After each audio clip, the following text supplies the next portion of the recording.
The Supreme Court decided today that land powers are vested with the central government and not with provincial councils. Now, the Supreme Court delivered the ruling today when an appeal filed at the Supreme Court over the eviction of an individual who is residing illegally in a plot of land owned by the Ministry of Plantation that was given on rent to a private plantations enterprise. When the case was taken up at the Kandy High Court, it was decided that the central government should act regarding matters relating to land. Later, this verdict was made void by the Court of Appeal, taking into consideration the verdicts handed down by former Chief Justices Shirani Bandaranaike and Sarath N. Silva in two separate cases that read that land powers were vested with the provincial councils.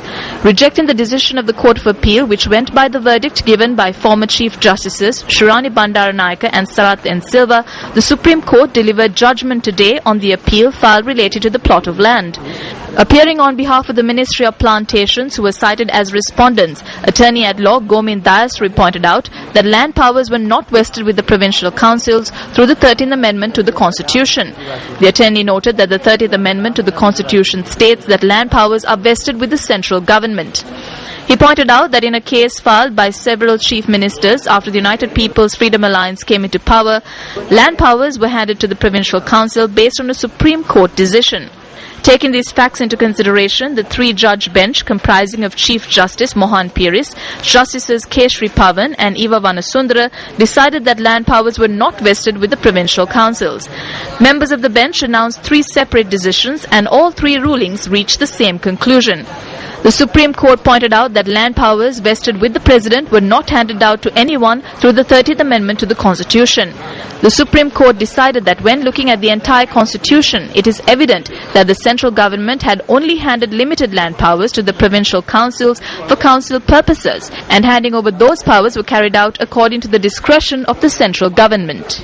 This is indeed a very historic judgment in recent times, because this is the first time that three judges of the Supreme Court have written separate judgments coming to the same point of view, namely that under the 13th Amendment, land is a subject of the central government, so that so far the wrong view that prevailed in this country among people and pronounced often by the Supreme Court was that it belonged to the provincial councils. Now, what is very important is the view that prevailed, and the controversy relating to land issue will no longer be an issue, because Supreme Court has finally, in a unanimous decision, in three separate judgments arriving at one conclusion, held that land is a matter for the central government.